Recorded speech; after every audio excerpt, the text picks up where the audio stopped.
7월 17일자 국민일보 기사를 보니 독일에서 2024년 4월 기호용 대마초를 합법화한 지 15개월 만에 25만 명이 넘는 사람들이 대마초에 중독되어 치료를 받았다고 합니다. 이는 2023년에 비해 14.5%나 폭증한 수치이고 특히 25세에서 29세까지 청년층이 가장 높은 비율로 중독되었다고 하네요. 독일 정부는 대마초 암 시장의 축소와 청소년 보호를 명분으로 대마초를 합법화했다고 하는데 부작용이 너무 커지자 지난 5월부터 다시 규제를 강화하는 방안을 검토 중이라고 합니다. 독일뿐 아니라 캐나다의 브리티시 컬럼비아주에서는 2023년부터 헤로인, 코카인 등의 마약을 소량 소지하고 사용하는 것을 허용하는 실험을 해보다가 중독 및 그와 관련된 범죄의 급증으로 부작용이 심각해지자 실험을 중단했다고 합니다. 이 기간 동안 정부에서는 안전한 마약 사용 환경을 제공한다는 명분으로 특정 장소에서 정부가 제공하는 주사 바늘과 마약을 사용할 수 있도록 하기까지 했었다는군요.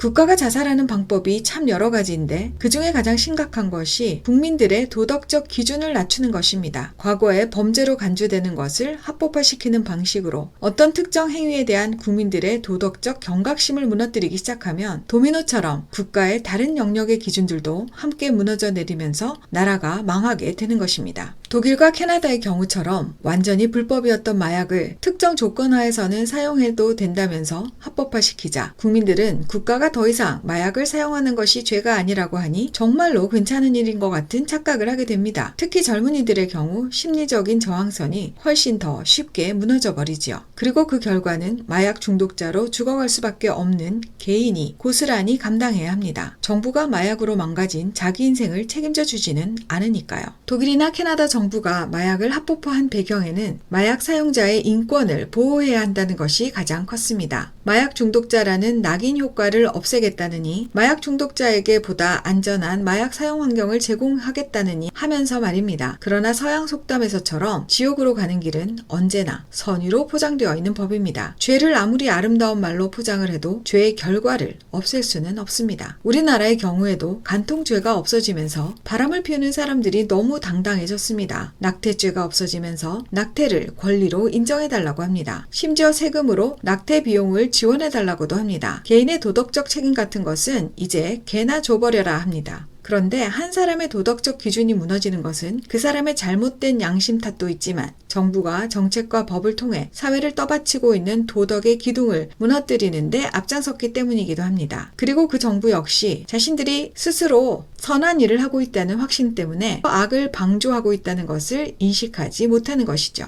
시대가 너무 악해서 그저 착하기만 해서는 안 되는 세상이 되었습니다. 착하고 똑똑한 사람, 인간이 어떤 존재인지를 제대로 이해하고 있는 사람들이 비둘기처럼 순결하지만 뱀처럼 지혜롭게 법과 제도와 사회 시스템을 통해 호요하는 사자처럼 사람들의 영혼을 사냥하러 다니고 있는 사탄과 효과적으로 맞서 싸워야 할 때인 것 같습니다.